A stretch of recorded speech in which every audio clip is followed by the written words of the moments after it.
আমাদের দেশে সকল গণতান্ত্রিক আন্দোলন সংগ্রামী তরুণরা বারবার আপোষহীনভাবে লড়াই করে জীবন দেয়, কিন্তু তরুণদের সেই স্বপ্নগুলোর বাস্তবায়ন হয় না। এর কারণ হচ্ছে তরুণরা রাষ্ট্র পরিচালনা কিংবা নেতৃত্বে থাকে না, কিংবা এই আত্মত্যাগকারী তরুণদের ভুলে যায়। আমরা বলা চলে মন ভোলা আত্মভোলা জাতি। 21শে ফেব্রুয়ারিতে শ্রদ্ধা নিবেদন করতে এসেছি, বা অন্যান্য যারা এসেছে করছে। বিগত 16 বছরের ফ্যাসিবাদের আমলে শহীদ মিনারে শ্রদ্ধা নিবেদন করতে এসে কিংবা স্মৃতিসৌধে ফুল দিতে গিয়েও কিন্তু ভিন্ন মত এবং আপনার অপোজিশন রাজনীতি করার কারণে অনেকে গ্রেপ্তার হয়েছে, হামলার শিকার হয়েছে, লাঞ্ছিত হয়েছে। 52 ভাষা আন্দোলন যে আকাঙ্ক্ষা নিয়ে আমাদের তরুণরা সালাম বরকত শহীদ, শফিউর, রফিক সহ যারা জীবন দিয়েছিল, সেটি শুধুমাত্র একটি ভাষার জন্য না, একটি ভাষা, একটি স্বাধীনতা, একটি স্বাধীন ভূখণ্ডের জন্য। 71-এ আমরা 52তে ভাষা, 71-এ একটি ভূখণ্ড পেলেও কিন্তু একটা স্বাধীন সার্বভৌম রাষ্ট্র হিসেবে, গণতান্ত্রিক রাষ্ট্র হিসেবে নাগরিক মর্যাদা কিংবা আমাদের গণতান্ত্রিক অধিকারগুলো আমরা গত 53 বছরেও পাইনি। যে কারণে এই গণ অভ্যুত্থান অনিবার্য হয়ে পড়েছিল। তরুণরা 52-71-এর মতো এই 24-এও যারা বুক চিতিয়ে লড়াই করেছে, জীবন দিয়ে এই নতুন বাংলাদেশ এনেছে।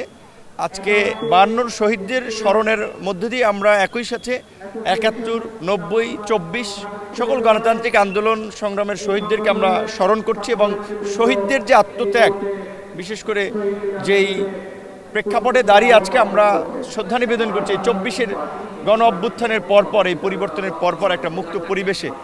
সেই 24-এর গণ অভ্যুত্থানের শহীদদের আত্মত্যাগ ছিল একটা বৈষম্যহীন গণতান্ত্রিক নাগরিক মর্যাদার বাংলাদেশ বিনির্মাণ করার জন্য। আশা করি আজকে এই 21-এর প্রথম প্রহরের শ্রদ্ধা নিবেদনের মধ্যে দিয়ে আমাদের সেই বাংলাদেশ বিনির্মাণের পথে আমরা এক ধাপ এগিয়ে চলেছি, এবং ইনশাল্লাহ এই শহীদদের আকাঙ্ক্ষার বাংলাদেশ আমরা আগামীতে তরুণদের নেতৃত্ব গড়ে তুলব। আমাদের দেশে সকল গণতান্ত্রিক আন্দোলন সংগ্রামী তরুণরা বারবার আপোষহীনভাবে লড়াই করে জীবন দেয়, কিন্তু তরুণদের সেই স্বপ্নগুলোর বাস্তবায়ন হয় না। এর কারণ হচ্ছে তরুণরা রাষ্ট্র পরিচালনা কিংবা নেতৃত্বে থাকে না, কিংবা এই আত্মত্যাগকারী তরুণদের ভুলে যায়। আমরা বলা চলে মন ভোলা আত্মভোলা জাতি, অনেকে বলে থাকে।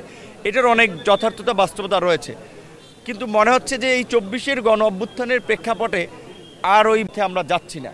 কারণ এই গণ অভ্যুত্থান যে তরুণদের নেতৃত্বে হয়েছে, তরুণদের প্রতিনিধিত্ব সরকারে আছে, তরুণরা ইতিমধ্যেই রাজনীতিতে দল হিসেবে আত্মপ্রকাশ করেছে, আরও তরুণরা করবে। সো আশা করি আগামীর বাংলাদেশ এই গণ অভ্যুত্থানের স্পিরিটকে ঊর্ধ্বে ধরে রেখে এই জন আকাঙ্ক্ষার বাংলাদেশ বিনির্মাণে কাজ করবে। আমরা তরুণদের প্রতি সেই আহ্বান রাখবো যে তরুণদের ব্যাপক সংখ্যায় রাজনীতিতে যুক্ত হওয়া দরকার, রাজনীতিতে আসা দরকার। বাংলাদেশের মেধাবী তরুণরা রাজনীতিতে না আসার কারণে রাজনীতিতে একটা দুর্বৃত্তায়ন হয়েছে, একটা দুর্বৃত্ত শ্রেণী রাজনীতিটাকে নিয়ন্ত্রণ করছে। কাজে এর পরিবর্তনের জন্য তরুণদেরকে রাজনীতিতে এগিয়ে আসতে হবে। রাজনীতিবিদ যারা রাষ্ট্র পরিচালনা করে, রাজনীতিতে ভালো মানুষ, ভালো তরুণরা না আসলে দেশের পরিবর্তন হবে না।